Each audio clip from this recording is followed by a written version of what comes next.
We will be starting momentarily. Are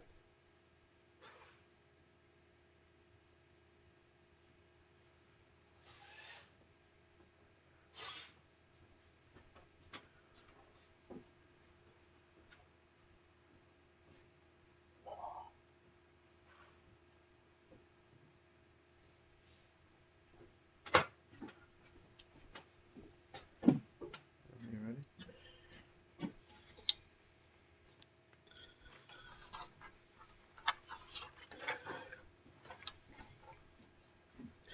Good evening, and welcome back to our ongoing series of commentary on Judaism's most important prayer, the Shemona Esrei. I say the most important prayer. One may wish to quibble and say that the Shema is the most important prayer. We affirm our belief in one God, and indeed, in many respects, the Shema can be characterized as the foundational prayer of Judaism because it affirms our belief in one God.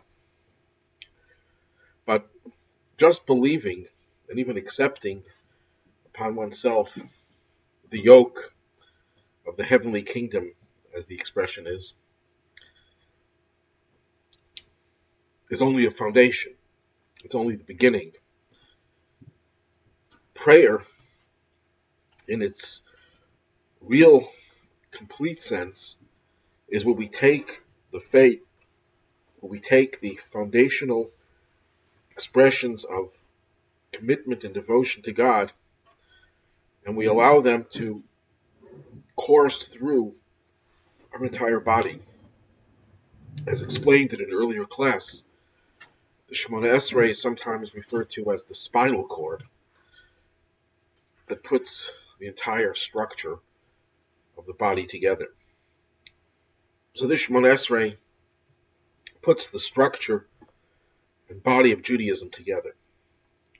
We're up to the 14th blessing, which we will characterize as the blessing for the rebuilding of Jerusalem. Return in mercy to Jerusalem, your city, and dwell therein as you have promised. Speedily establish therein the throne of David your servant, and rebuild it soon in our days as an everlasting edifice. Blessed are you, Lord, who rebuilds Jerusalem. Pretty short prayer. Its central theme is asking God to restore Jerusalem to its original glory. As we did in all the blessings so far, the Midrash finds a source where this blessing was recited in one form or another by angels, the celestial beings. And they recited this blessing when Solomon built the temple in Jerusalem. And they already acknowledged that this temple is the place where God will dwell, and that ultimately God will return to this city and to this temple. This is a blessing where we ask God for the return to Jerusalem, to the rebuilding of the temple in Jerusalem. That this is considered to be such an important request, and perhaps based on what we're going to just read now, it might be the most important request. Rabbi Yonasan Eibeshitz, the great 18th century sage, in his work called Yaros Devash, says that one must expend all their energy and shed countless, endless tears for the restoration of Jerusalem and the temple, the coming of Mashiach, and the return of the Davidic dynasty. Because if without those things, he writes, who needs life? This is a very powerful statement. an assertion that life itself revolves around Jerusalem and the temple and the Davidic dynasty. Perhaps this will become a little bit more clear to us as we go on. But first, there's a question that many could ask. Why are we praying for the restoration of Jerusalem and the rebuilding of Jerusalem when we have it right now? Right now, anyone could travel to Jerusalem and see a city rebuilt, a city with all of the modern amenities, thriving, bustling metropolis. In fact, it's the largest city in Israel. Hundreds of thousands of Jews live and thrive there. So then why are we praying for the rebuild of Jerusalem? That will also become clear as we go on. But first, let's try to explain the connection to the preceding blessing. The blessing that we did last week, 13th blessing, is the one where we ask God to reward the righteous. That was preceded by prayer where we asked God to punish the wicked. And the one before that was to restore justice. So the Talmud says that once we ask God for the righteous, the question arises, where will this happen? Where will we see how the righteous are exalted and blessed? And the answer is in Jerusalem.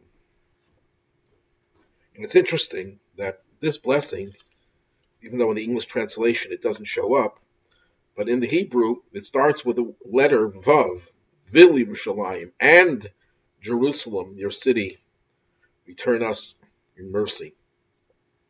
Hebrew syntax, the word Jerusalem is the first word, but it's preceded by the prefix, the Vav, which is really the Hebrew word for and, the Hebrew letter for and, which underscores the connection to the preceding blessing, that the righteous can only thrive in Jerusalem. What Jerusalem is in the realm of space, righteous people are in the realm of personalities. Or conversely, what righteous people are in terms of their personality, that's what Jerusalem is in terms of space. And the two go hand in hand, like a hand in a glove.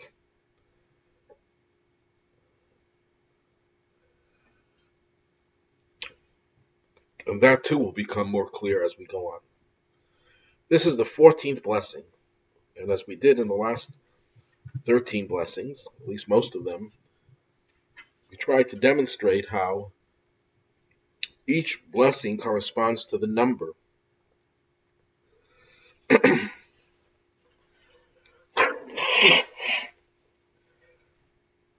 Excuse me for a second.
You have to excuse me.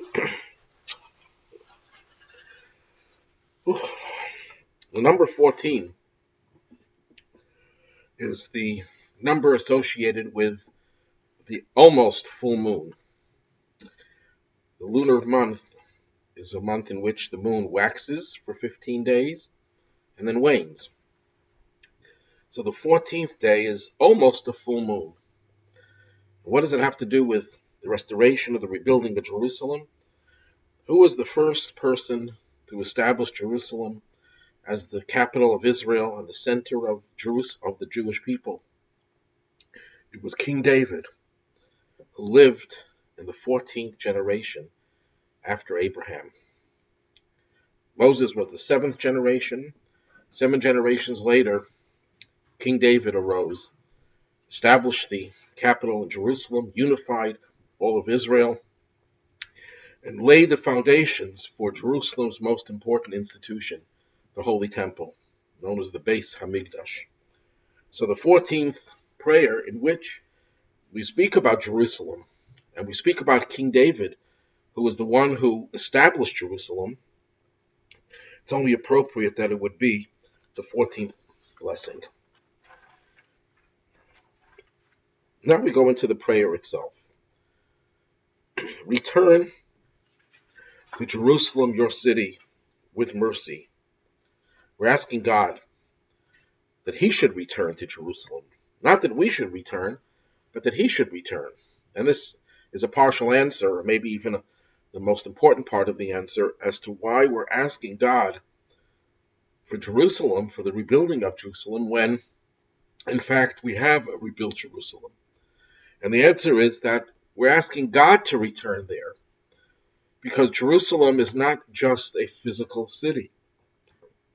What makes Jerusalem unique is that it is a holy city.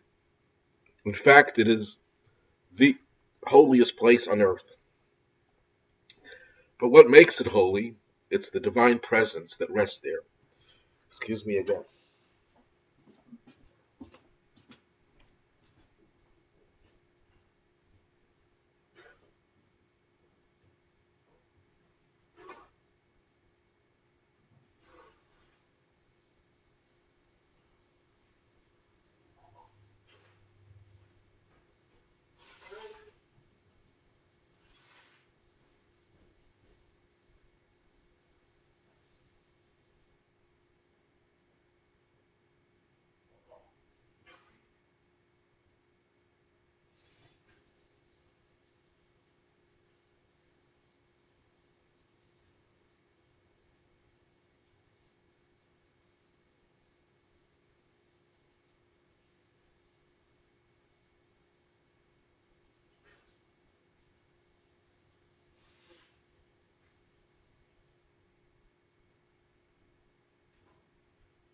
I think you need to go south. I think you need to go south. You need to get out of the cold. Excuse me again. So we're speaking about how Jerusalem is the center of the world because it is God's city. It's the city in which God is revealed. It's the city in which God dwells. But God's presence in Jerusalem was compromised as a result of the destruction of the temple and the subsequent exiling of the Jews and their dispersion throughout the world.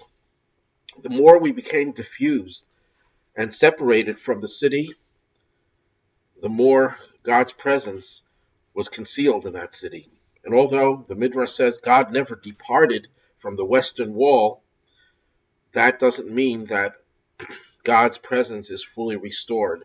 And it won't be fully restored until the Beis Hamikdash, until the Holy Temple, is fully rebuilt. So if we ask the question, what is this prayer about?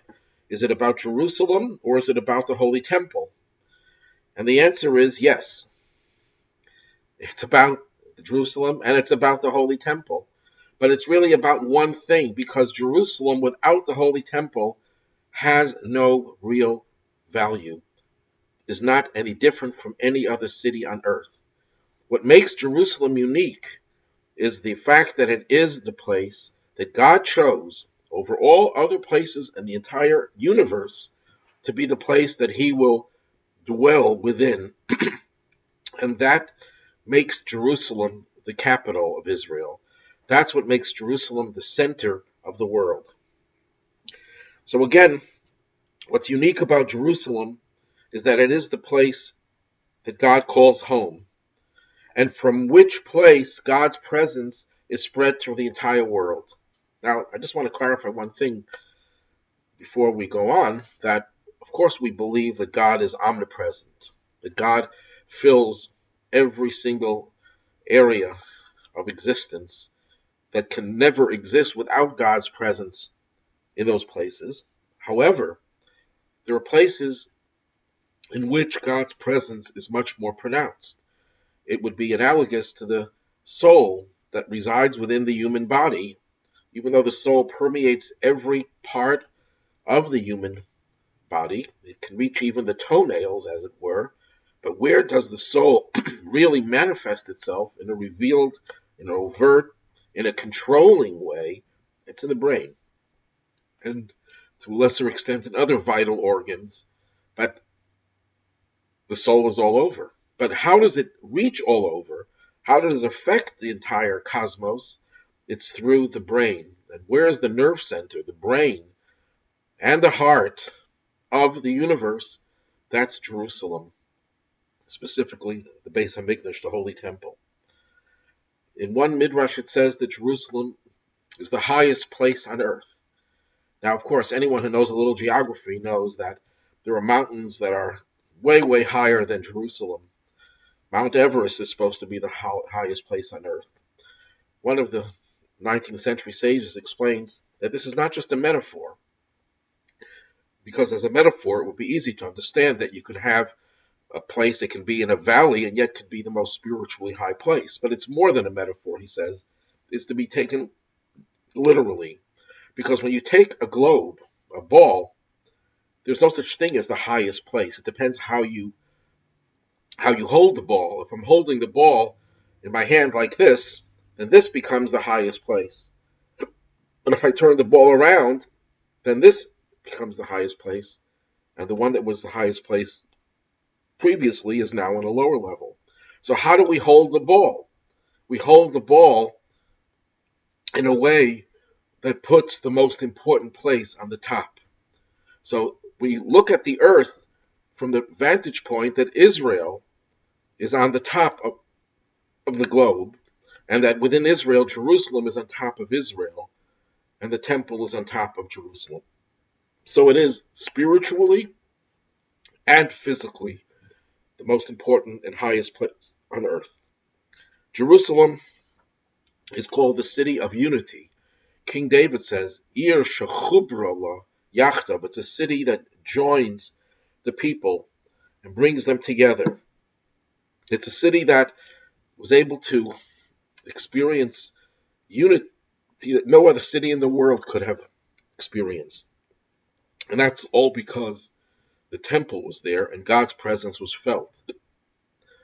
There's a statement in the tractate Ethics of the Fathers where it lists the various miracles that they experienced in Jerusalem, in the temple. And one miracle was that nobody ever complained that it was too crowded to sleep over in Jerusalem.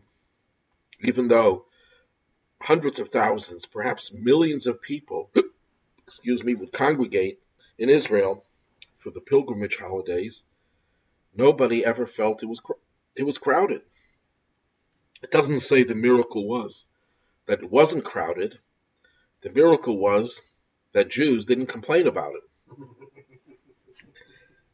Because something in the air, maybe it was something in the water they were drinking, but I think it was more what was in the air was removing the barriers between people. It revealed the common unity, the spiritual glue that brings all these people together.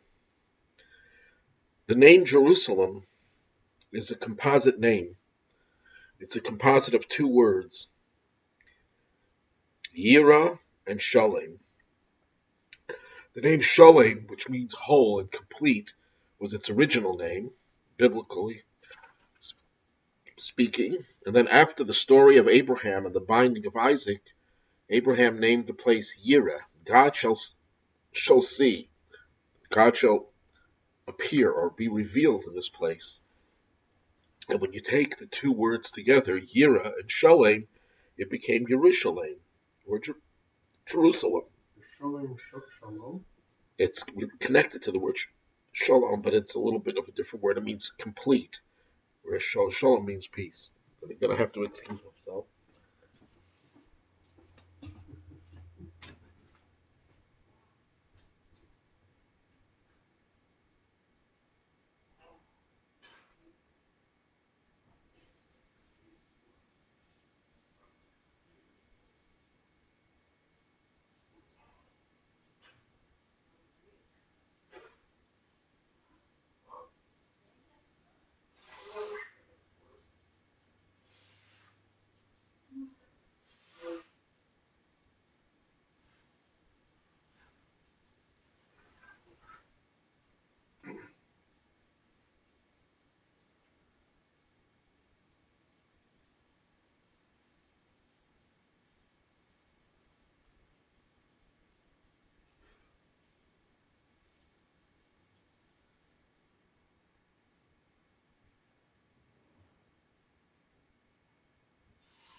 Sorry about that, but I have something in my system that I have to get out. Getting back to Jerusalem, which we just said is a composite of two words, Yira and Shalem. Yira means reverence, Shalem means perfect or complete. So Jerusalem is the city of complete and perfect reverence. And that's why we can understand why this corresponds or is related to the preceding blessing, where we ask God to reward the righteous, and then right after that, we're asking God to rebuild Jerusalem, because Jerusalem is the place that reflects what righteousness is all about. It's about someone whose reverence for God, his respect and awareness of God is intact, is complete. Its integrity is not in any way sullied or compromised. That's what Jerusalem is. It's the perfectly righteous city.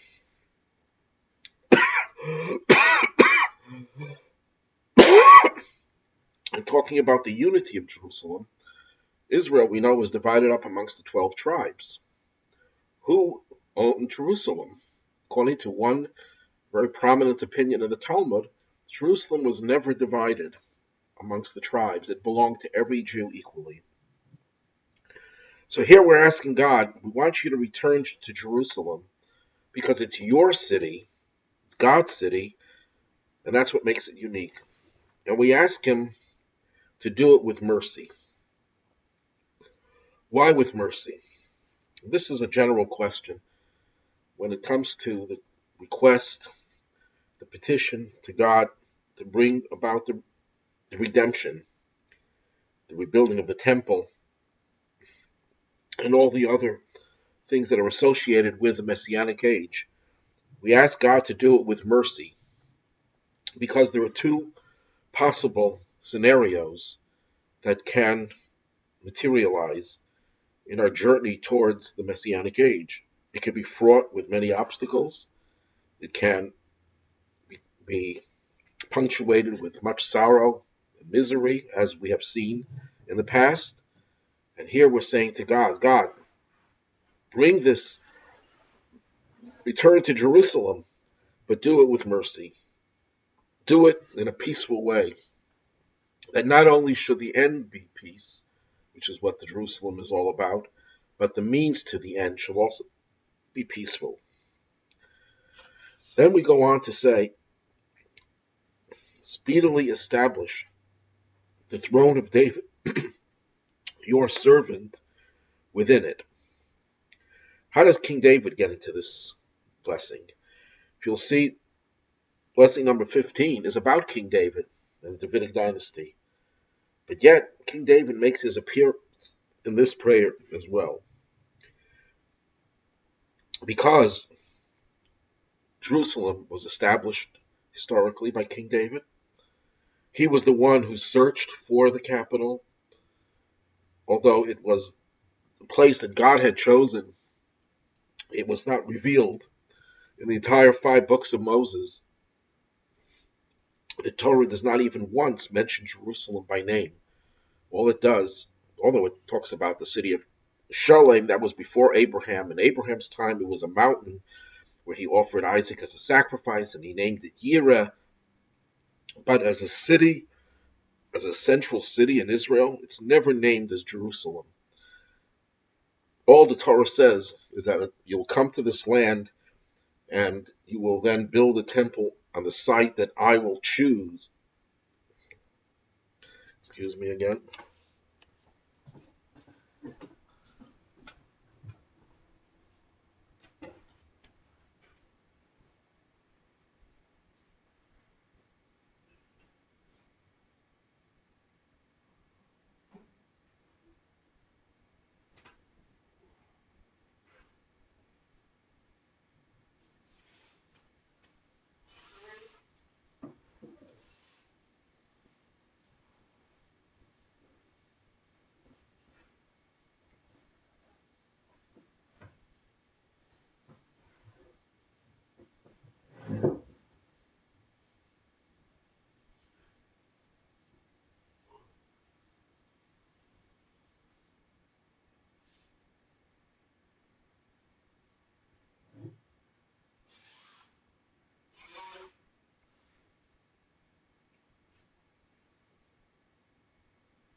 Performing arts.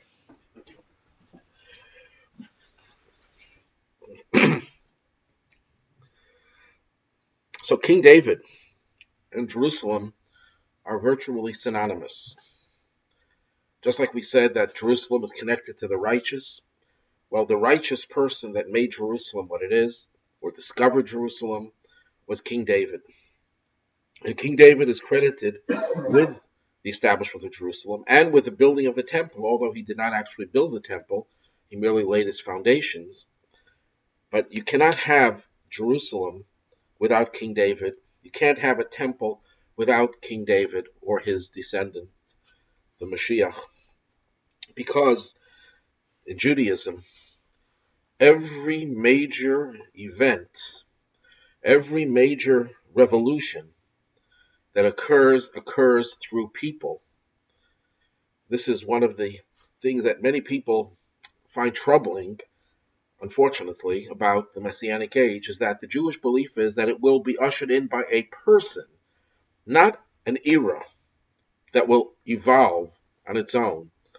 Because if you believe in evolution when it comes to the world's perfection, you're actually saying that the world doesn't really do anything. It's just a natural progression, and it has nothing to do with our efforts.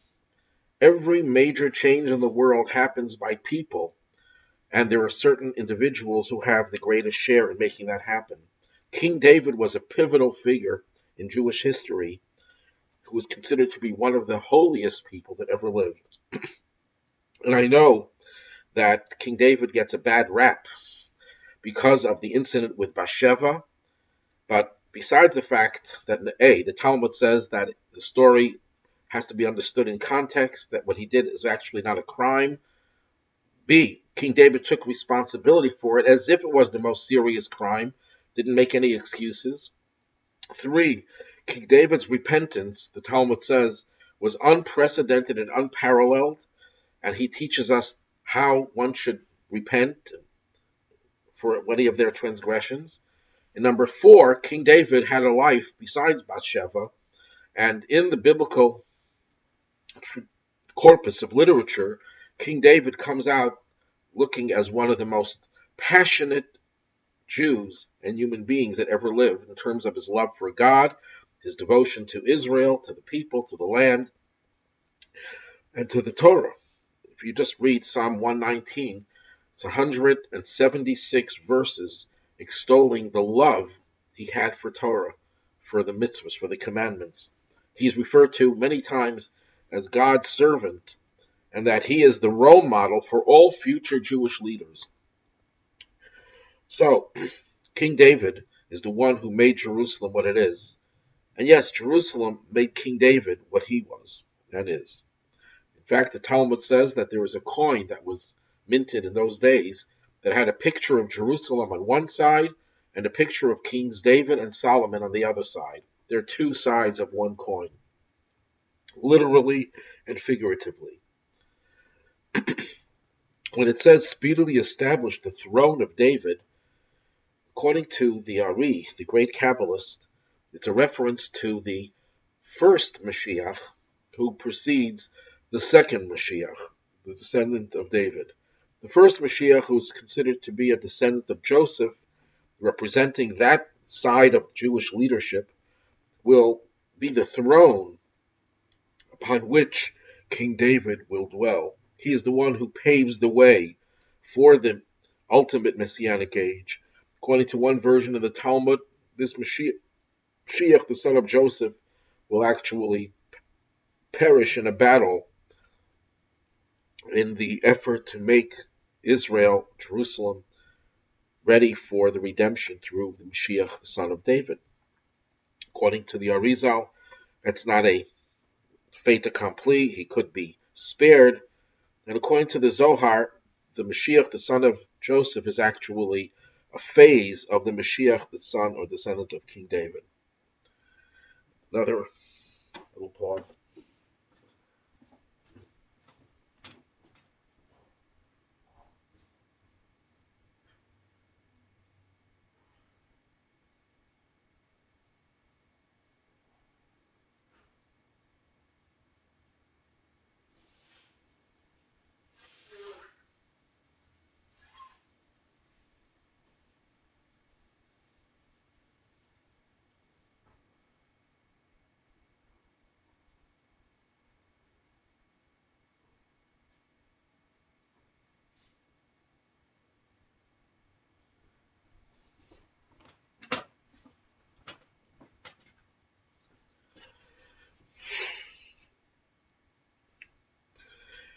Okay. Then we asked, rebuild it soon. Rebuild Jerusalem soon. And that refers also to the Beis Hamikdash, the Holy Temple. Soon could be relative. Soon could be 100 years. No, in our lifetime. And we want it as an eternal structure. When we say rebuild it soon, we're speaking to God. Now, what does it mean? Does God build the temple? Do we build the temple? Well, the text over here implies that God builds it, but there's a dispute between Maimonides and Rashi, the two great medieval sages. Maimonides writes that Mashiach will build the temple, the third temple. The Messiah will build it as a leader of the Jewish people. He will harness all of their talents, and together they will build the temple. Rashi, on the other hand, says the temple is a prefabricated one that God himself builds, and it will descend down from on high. The Rebbe, in many of his discourses, presents about 5 different ways of reconciling these two views, that they're not really in conflict. I'll just mention 1 or 2 of the ways he reconciles it. One way of reconciling it is that there are actually 2 different scenarios, that there are 2 possibilities. The Talmud says that Messianic age could come because of us or in spite of us. Either way, it'll come, it'll happen. If it comes because of us, it'll be a more glorious revelation of God's presence in this world. It'll be accompanied with miracles and fanfare, as it were. And in that case, the temple will come prefabricated from God, from above. It'll be the most perfect structure that won't even need human hands to make it come about. If, on the other hand, Mashiach's coming is not because of us, but in spite of us, that we didn't really get him to come sooner than the deadline, then Mashiach's coming could be fraught with difficulty. The path to it could be strewn with all sorts of obstacles. And when it happens, it will not be as idealistic and as perfect as one would have wanted. In that scenario, we will have to build the temple. But the Rebbe is not satisfied with that reconciliation, and he gives another, more advanced reconciliation. That in fact, we will build the temple with our efforts, because there's something to be said about our own efforts in doing something. And then when our efforts are complete, God will cause his temple to descend and to take up residence within ours. So there will be a fusion of God's efforts with our efforts. The third temple will be an eternal structure. The first 2 that were built by human hands were destroyed eventually. The third temple will never be destroyed. There's a reference to Jerusalem that will be surrounded with a wall of godly fire, that Jerusalem will have a different type of wall around it. In the present, Jerusalem has conventional walls to protect it. In the future, it'll be a wall of fire that will surround it. Why do you need a wall around a city? And this is true. The question is valid in the literal sense, but also in the metaphoric sense. If Jerusalem is the state of higher consciousness, why do you need a wall around that state of a higher spiritual consciousness? For two reasons. Number one, you don't want invaders to come in. You don't want alien or hostile influences to infiltrate. Well, that's very true when we pray, for example. We don't want negative thoughts to enter our mind that will distract us from our prayer. When we are in a holy place, we don't want the intrusion of negative influences, so we need a wall. But there's another reason for a wall. We don't want people inside. We don't want the holiness that is contained within the wall to leave it, because it could go in the wrong places. The example, the analogy to that would be a person who's very spiritual and passionate, but then the passion gets diverted into negative areas. It goes out of where you were experiencing that spiritual high. In the future Messianic age, we won't need a wall because Jerusalem will spread to the whole world without mishap, without any danger of it being channeled or diverted the wrong way. It'll change the world, and we don't have to worry about negative influences coming in. So it'll be a wall of fire, different type of wall, not a wall to prevent the holiness from leaving it. And where does this wall of fire come from? It comes from our fire today. Anytime we pray, we do a mitzvah with fire and passion, we help to construct that wall around Jerusalem. At the end of the prayer, we say, "Blessed are you, God, who rebuilds Jerusalem." We don't say it in the past, who built Jerusalem. We don't say it in the future, who will rebuild Jerusalem. We say it in the present.